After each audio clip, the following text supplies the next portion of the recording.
My team has spent the last week watching finance TikToks so that you don't have to.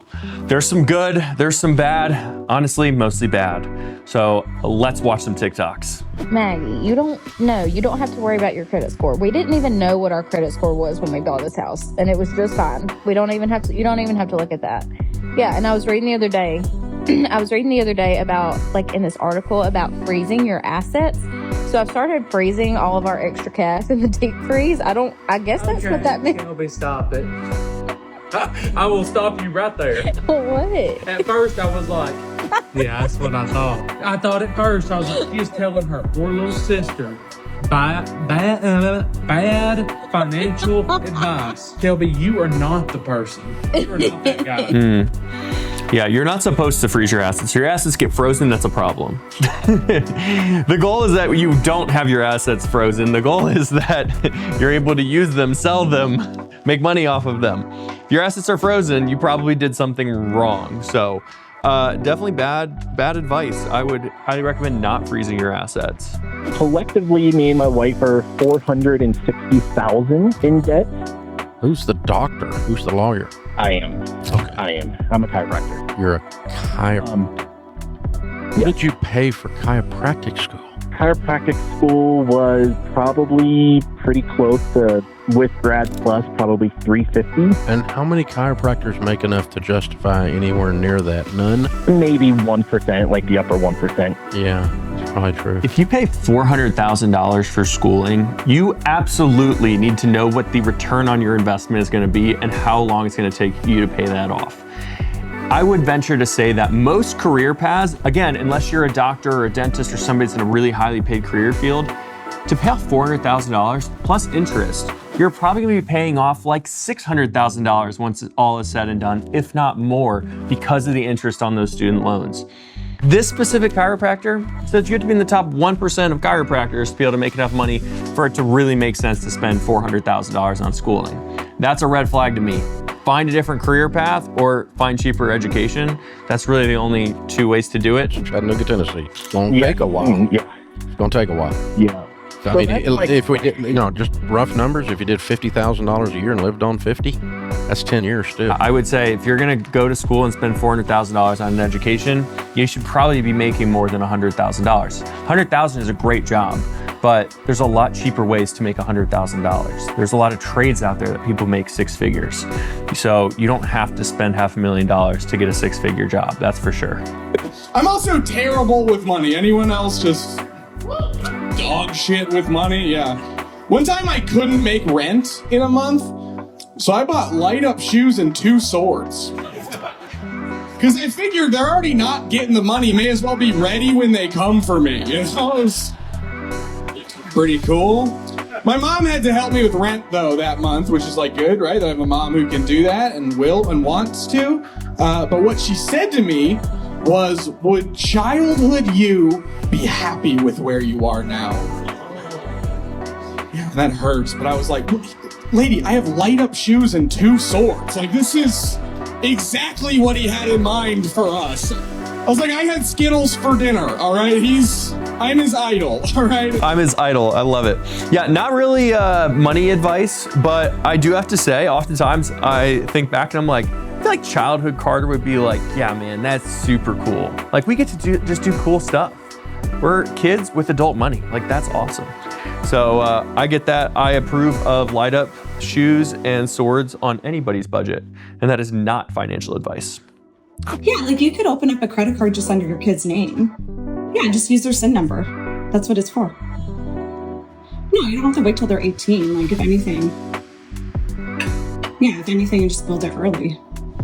Oh, no, if you miss a few payments, like, they're a kid who's gonna check. Yeah. It's like no one's coming after them. They're just like, maybe when they're adults, but at least they'll have a good credit score. What are you saying? No. I've seen so many people open up a credit card under their kid's name and then they just start building their credit early. Yeah, I've actually had this happen. Not to me, thankfully, but I've actually met with clients that are in their 20s or in their 30s, and their parents literally opened up a credit card for them, didn't tell them about it, and ran up debt. It is a real thing. It's insane to think that sometimes parents will do this because guess what? It's wrecking their child's credit score. And the fact that nobody's gonna come for you if you miss some of the payments, that is not true. That is still a responsibility. It's still a debt that needs to be paid. And that's a terrible idea. Definitely do not open up a credit card in their name and in their social security number. That is a recipe for disaster. If you're regularly using your debit card for everyday purchases, that's a sign that you're financially irresponsible. Ooh, a very controversial take. Using a debit card means that you're financially irresponsible. I completely disagree with this, honestly. Having seen many individuals with crippling credit card debt, I think one of the most responsible things you can do is knowing if or if not you are a credit card person. If you're able to make the payments on time, pay it off, have it on auto pay, have enough money in your bank account, then sure, have a credit card, build up a credit score, get some of the rewards. And if you are not a credit card person, if you don't trust yourself knowing that you've got this piece of plastic that you can tap into some debt at any point in time with, then you shouldn't have a credit card. There's nothing wrong with swiping a debit card. Make a bunch of outrageous expenses on your credit card and then call to report fraudulent purchases on your card. Rinse and repeat for unlimited purchases. This is rage bait. Yeah, I think you would be called out if you made a bunch of unreasonable purchases and then you claimed fraud. If they saw that when they look into the fraud report that the items were shipped to your house, you actually purchased them or you signed for them when you received them, you're probably gonna be in trouble for fraud, and that's not a good thing. So if you're gonna purchase things on a credit card, make sure that you plan to pay it. And if you're gonna report fraud, make sure it's actually fraudulent. Because guess what? I've done it like 5 or 6 times. It happens. People get your credit card number. I had my DoorDash account hacked. Somebody DoorDashed all of these Patagonia like quarter zips and pullover sweaters and stuff to some place in Ohio, and it took me forever to get that refunded. But it was refunded because I have a credit card, and that's really nice. So make sure that is actually fraud if you're reporting fraud. If you get a loan from a bank, bro, they're gonna take you about 20, 30 years to pay back. But if you rob the bank, you only get like 10 years. Come on, man, follow me for more financial advice. I like that one. I've actually seen this one before. It's true. If you get 10 years for robbing a bank, that's 10 years to pay it back. Now the problem is, you might have to pay restitution. You might have to pay back the money that you stole, or at least a good portion of it. And it's not just 10 years of paying it back. You're not paying it back with your money, you're paying it back with your life and with time. So that's a bad deal. I would highly recommend not doing that as well. Time is probably your most valuable asset, not money. Over a 10-year span that I was sitting in jail, I could make a heck of a lot more money to pay off that credit card debt or that mortgage or whatever than 10 years in prison and getting off scot-free after that, and then being, a criminal and all that stuff. So I would avoid robbing banks. That is financial advice, actually. G-wagons weigh more than 6,000 pounds, and that weight is one of the reasons why so many people have them. Those 6,000 pounds qualify the car for Section 179, a rule in the IRS tax code that allows business owners to write off the car as an expense. Normally you would write off the car over 5 years, but cars that are under Section 179, you're able to deduct the entire amount in the first year that you purchase it. To do this, you're gonna need a business like an LLC or an S-Corp, and you also have to use the car for more than 50% of the time for business purposes. You can take the deduction even if you finance the car. So you could put a $20,000 down payment, finance the remaining $150,000, yet still claim $170K in tax deduction. So if your business made $200,000 in net income and you took the full deduction, you would be taxed as if you only made $30,000. It's not a bad thing, but what people often overlook is just because you're getting a tax benefit on it doesn't mean it's free. It's still costing you quite a lot of money. If you buy a $200,000 G-wagon, yes, you may save a couple grand on taxes and quite a few grand on taxes, but that car still costs you like 150 grand or even like $100,000. That's still a lot of money. So it has to actually make sense for you financially. One thing that people often overlook is when you depreciate something like the G-wagon, Let's say you depreciate a $200,000 G-wagon down to zero. Well, what happens when you sell that G-wagon and it's still worth $100,000? You get hit with what's called depreciation recapture.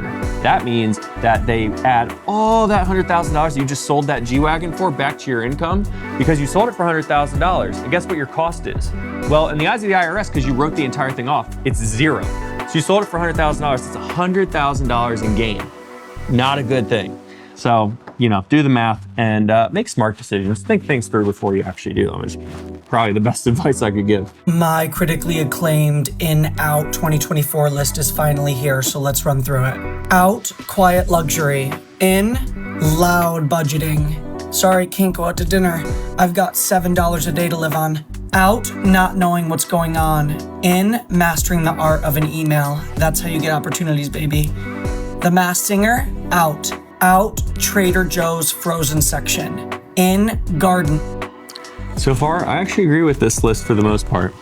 Although loud budgeting, I'm here for it. I think people are way more open with their finances these days, and it's amazing. Friends will walk up to me and be like, yeah, I've got this much in my 401k, this much in my bank account, I make this much money. What do I do? Trader Joe's frozen section, out? Completely disagree. As somebody that lives off of Trader Joe's soup dumplings, I think I'm 80% powered by soup dumplings. Macros are amazing on those, by the way. Trader Joe's frozen section is always in, will always be in. Fight me on that. Out, learning how to bake bread. In, learning how to hold your breath underwater for a long period of time. Climate change is happening. The tides are rising. Let's get to 7 minutes. Learn to hold your breath underwater for a long period of time. I'm so happy to see this on that list. Hold on. I actually have another YouTube video on a different channel where I learned how to hold my breath for 4 minutes because I was going on vacation and I was gonna be spearfishing underwater. And so I practiced and I got to up to 4 minutes above ground or above water. And I felt super proud of that. And then of course, I went swimming and then you're exhausting yourself and swimming around. I got like 30 seconds underwater. I tend to do it during tunnels, see how long I can go underneath the tunnel. Controversially, sometimes I do it while I'm driving, but I'm a big fan of learning how to hold your breath. Out, stealing other countries' oil. In, cardigans. And finally, being shy is out. What's in then? Being brave enough to ask the person in front of you in the bathroom line if they've knocked on the door already. This person's very funny.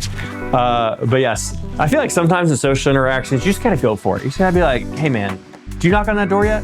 Because if not, I'll go do it. And if you just do things with confidence, nobody cares. I love this list and I like this guy, he's funny. So yeah, big fan of that. But that's about it. Those are the TikToks that my team has thrown together for today. Some of them comedy and fun and satire, others truly awful financial advice. But as always, if you enjoy these types of videos, hit that subscribe button, leave us a like, and hopefully we'll see you on the next video. Catch you on the next one. Peace.